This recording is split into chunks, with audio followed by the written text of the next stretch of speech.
tennis, a sport that's been influencing video games since the 1950s.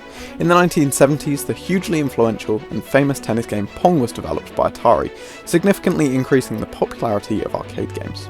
Over the years, there have been hundreds of tennis games, some based on real tournaments and players, and others about plumbers and blue hedgehogs. And today, I'm going to try and create a simple tennis game in under 24 hours with no game engine.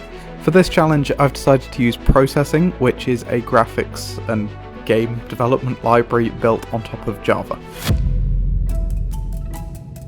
Anyway, without wasting any more time, I started by making a mock-up for how the game would look, which I could then use when placing objects when I was coding, so I could use the pixel values in the mock-up to influence where I was choosing to place items later on.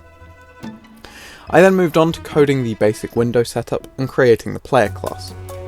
The player class will mainly be responsible for the player's movement and for drawing a box to the screen, and I will make a sprite renderer class later on, but a rectangle will do for now. Once I created the basic script, this is what I had. I forgot to clear the screen on each frame, so after a quick change, that was sorted. I then started creating the ball class, which had simple move and direction variables. I added a bounce system so that the ball wouldn't be able to leave the window.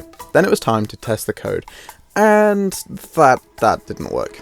And after a few more minutes of searching through the code, I realised I'd forgotten to give the ball any speed. I now have a ball and a player, but they can't interact. And I could have now added the useful feature like player collision, point scoring, and opponent, but instead I wanted to add some nicer graphics, so a rectangle. But before drawing a player, I need a way of seeing those graphics in the game.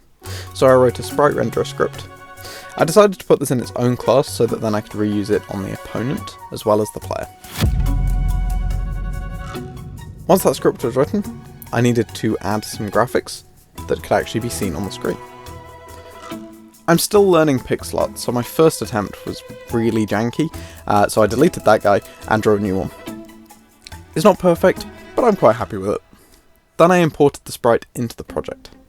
Then I spent some time tweaking things. I honestly can't really remember what I changed, but after making these changes, it worked. It was then time to make something more useful. Currently, the tennis player is a ghost and the ball phases through him. So in order to bring him to life, I made a rectangle collider. It's basically just a class that contains the top corner position and then generates the other corner points and saves them. Then I created an isIntercepting method, which basically takes the corner points of this collider and compares them to the corner points of the other collider and then returns either true or false depending on if they're colliding or not. I then added an instance of the rectangle collider to the player and the ball. This then meant that the player could hit the ball. Currently, I've made a squash video game, and to make it into a tennis game, I need an opponent. To create the opponent, I basically duplicated the player, and instead of being controlled by the keyboard, it follows the ball's x-axis.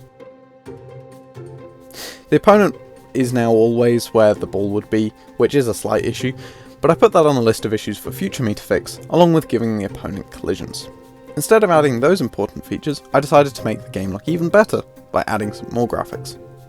I started by drawing a net in Sprite, and then I added that into my simple design in Affinity, and then instead of completely redrawing the court, I just used the mock-up that I made earlier, and changed the colours, and then I exported that out as PNG, and imported it into Processing to use it as the background.